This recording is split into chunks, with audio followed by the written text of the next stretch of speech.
Hey guys, and welcome back. I am Sam Crack, and today we're going to talk about Ferrari, specifically the Ferrari 360, which is well known as the best budget Ferrari out.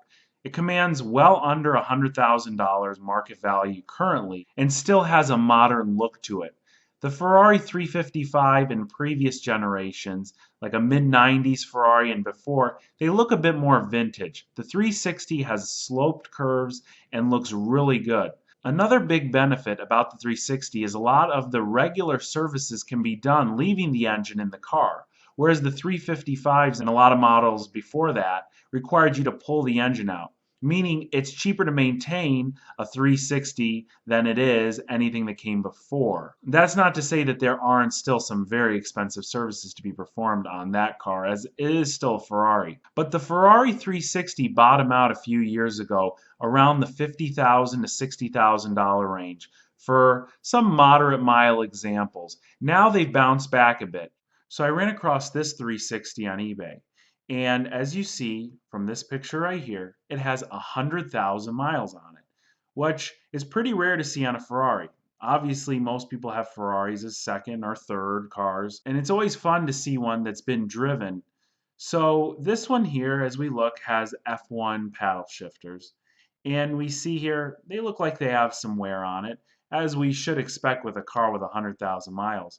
But everything else looks to be in normal condition. So this is kind of an interesting proposition. And while it likely has more wear than another example with lower miles, it comes at a pretty significant discount.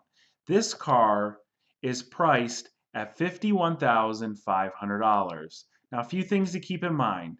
100,000 miles on a car like this that requires pretty extensive service can concern you a little bit. I'll post a link to this car in the description box below, and you can go ahead and read what the dealer has to say for yourself.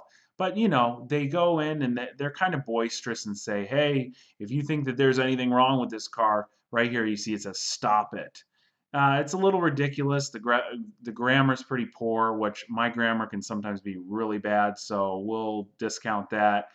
Otherwise, again, it makes for an interesting proposition. So that brings up the question, would you buy this Ferrari? Likely, if you wanted one with less miles, you're talking more like 70,000. But that's the thing. There's a lot of these 360s out there.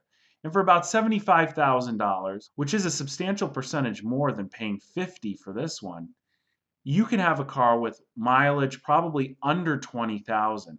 That's a substantial amount of less miles. Now again, the Ferrari 360 is really interesting.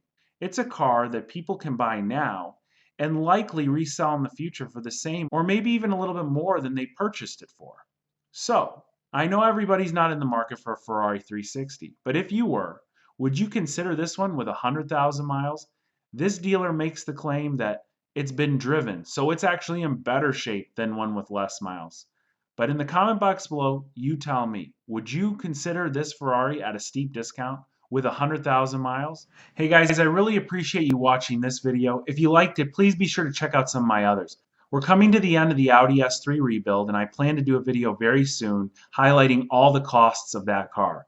I also am almost finished on the Money Pit Jetta, and I really don't know what that one cost me. I have a ballpark estimate, but I don't know the exact figure. So I'm going to be doing a video very soon, and I'll be going through the costs for a first time on camera, just in case I have a heart attack or a really great reaction. So thanks for watching. Be sure to hit the subscribe button, and please hit the like button if you did enjoy this video. If you thought it was stupid, hit the dislike button. I don't blame you. Thanks for watching. We'll catch you next time.